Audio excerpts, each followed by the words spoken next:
그러면 획일적이라는 건 뭐라고요? 국가 간 동일한 내용이어야 돼. 동일한 내용. A국의 내용은 A고, B국의 내용은 B면요. 이거는요, 일반 관행이라고 얘기할 수 없다는 거야, 이제. A국도 A처럼 하고 있고, B국도 A처럼 하고 있고, C국도 A처럼 하고 있을 때 이게 뭐가 확보된다고요? 획일성, 통일성 확보가 되는 거야. 예. 8번 정답 2번이고요. 고마워하겠습니다. 38조. 계속 묻고 있는 거죠, 이제. 자, 1번. 국제재판소의 판결은 법칙 결정을 위한 보조수단이다.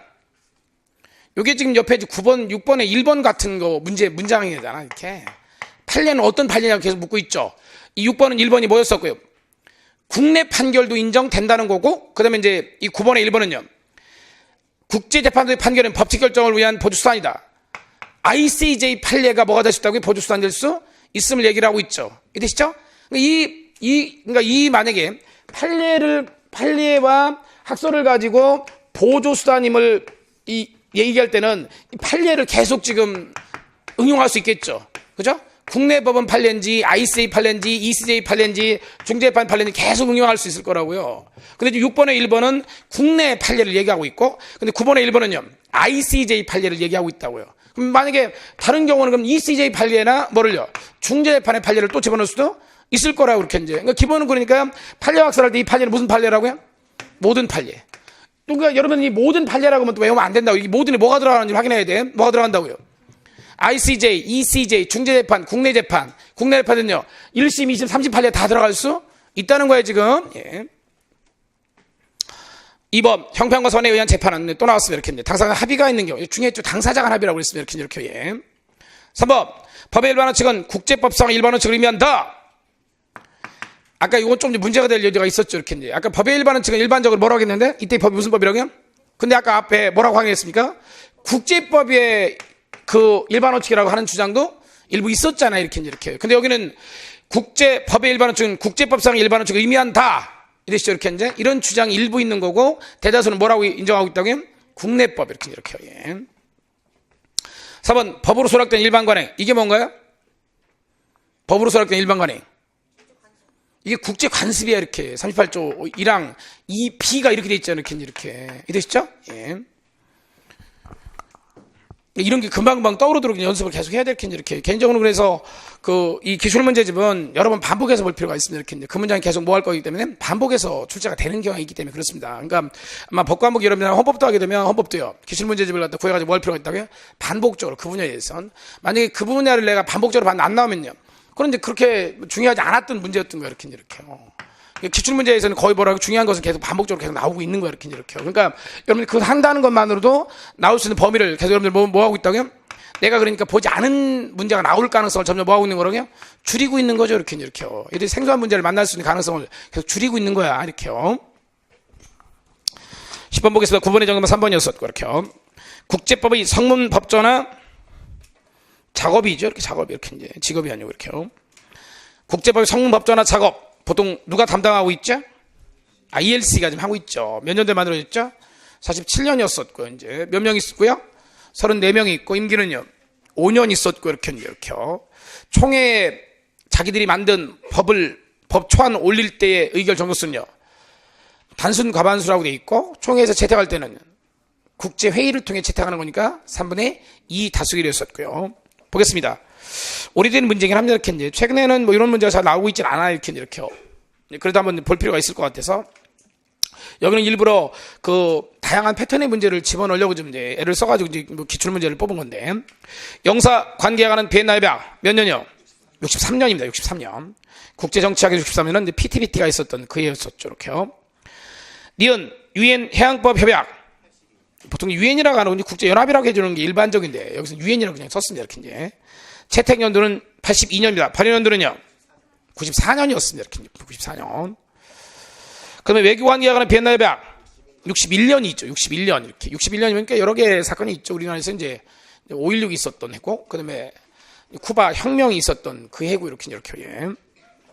62년 쿠바 사태였었고 이렇게. 예. 그다음에 조약법에 관한 비엔나 협약 69년인가요? 86년인가요? 69년이야? 86년이야? 일단 이게 만약에 86년이면 답이 달라지나요? 답이 달라지겠네요. 이렇게 82년짜리가 있으니까 이게 69년인지 86년인지 여러분 어떻게 알았나요?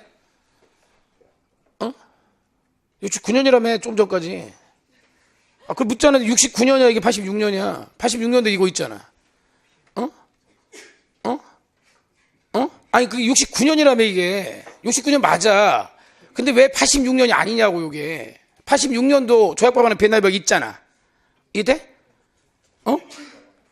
그거는 원래 이제 정식 명칭이 조약법에 관한 비엔나 협약은 이게 정식 명칭인 건 69년이야, 이렇게 이제. 86년의 정식 명칭은요. 그냥 보통 우리가 줄여서 이제 정의책 봐봐. 줄여서 뭐라고 했다고 86년 조약법에 관한 비엔나 협약 이렇게 돼 있어, 이렇게. 사실은 이렇게 봐가지고 그걸 얘기하는지 이걸 얘기하는지 잘 모른다고요. 근데 원래 86년 이 조약법에 관한 비엔나 협약은요. 국가와 국제 기구 간 및 국제 기구의 상호 간 조약법에 관한 비엔나 협약 이렇게 쓰여 있어야 돼, 이렇게. 그래 몇 년도짜리라고요? 86년. 근데 이걸 갖다 이제 줄여버리고 그냥 뭐라고 한다고요? 86년 조약법에 관한 비엔나 협약 이렇게 쓰고 있는 거죠, 이렇게 이제. 이해되시죠? 예. 정답은요. 3번이고 이렇게. 조약 보겠습니다. 이렇게 조약 이렇게 이제 조약. 이제 개념을 한번 잡고 해야 되는데 개념. 이제.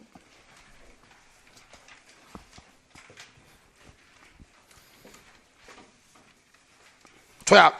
개념 어떻게 정의하죠? 누가 국제법 주체가 뭘 의도하죠? 무슨 구속력이요? 법적 구속력을 의도합니다. 예. 보통은 뭐로 체결한다고요? 보통은 문서로 체결한 국제적 합의를 갖다 뭐라고 부른다고요? 조약이라고 보통 부르죠, 이렇게 이제. 그래서 이 국제법 주체는 주로 누구라 국가나 국제 기구가 주로 있었고요. 법적 구속력이 의도되지 않으면요, 정치적, 도덕적 구속력이 의도되면 그건 조약이 아니라 신사협정이라고 불렀었죠, 이렇게요. 보통 문서로 되지만 문서로 되지 않고 뭐로 될 수 있다고요? 구두로 될 수도 있고요. 합의가 있어야 되니까 일반적 선언은 조약이 될 수 없었고요, 이렇게. 이런 내용들이 이 조약법 협약 제2조 용업 파트에서 이렇게 조약에 관한 정의가 좀 나오고 있죠. 물론 앞에는요, 명칭 여하를 불문하다는 표현을 쓰고 있죠. 명칭은 중요하지 않다는 거야. 헌장이라고 쓰든 의정서라고 쓰든 조약이라고 쓰든 협정이라고 쓰든 이렇게요. 예. 이게 조약에 관한 얘기였었고요. 체결 절차는 어떻게 되죠, 보통요? 제목이 지금 조약의 개념과 체결 절차라고 얘기했으니까 이렇게요. 다만 확인해야 될 거는 69년 이 조약법에 관한 69년 조약법 협약은 어디에 적용되는 규칙이라고요?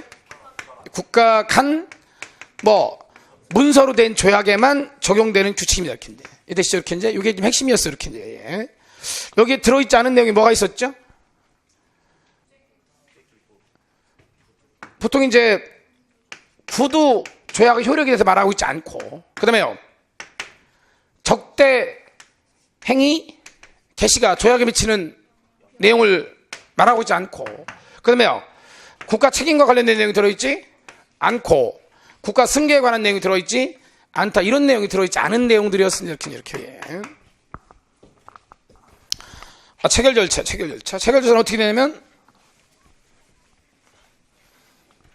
조약법 협약은 4단계로 되어 있지만 이걸 불려 쓰게 되면 맨 먼저요, 전권 대표 선임이 있죠. 이 전권 대표하는 증이요, 전권 위임장이 이렇게 있죠, 이렇게. 시험에는 위임장인 필요도 않는 자를 물었습니다. 전권 대표가 선임되면 이자가요, 전권 위임장을 가지고 와서 상대방 국가와 교섭을 하죠. 그죠? 이렇게 교섭, 이렇게. 교섭이라는 말은 여러 군데 있다고 했죠, 이렇게 이제. 그다음에 또요, 교섭한 다음에 채택하죠, 이렇게. 이 채택까지 한 국가가 무슨 국가였습니까? 생각나? 교섭국, 채약국, 당사국이 있습니다. 채택까지 한 나라를 교섭국이라고 불렀습니다, 이렇게요. 비준 동의까지 한 나라를 채약국, 그러면 당사국은요, 발효까지 한 나라로 했죠, 이렇게 이제. 근데 뭐가 있었고, 인증 다음에 가요, 구속동의가 있죠, 이렇게. 그러면 이 구속동의가 되면 일반적으로요, 발효가 되죠, 이렇게. 그죠? 그 다음에 뭘 한다고요? 등록을 합니다, 이렇게 돼 있죠, 이렇게. 등록을 어디다 하나요? 유엔에 합니다. 유엔 어디요? 사무국에 했었죠, 이렇게. 이런 내용이었습니다. 여기는 체결 순서였습니다, 이렇게. 자, 보겠습니다.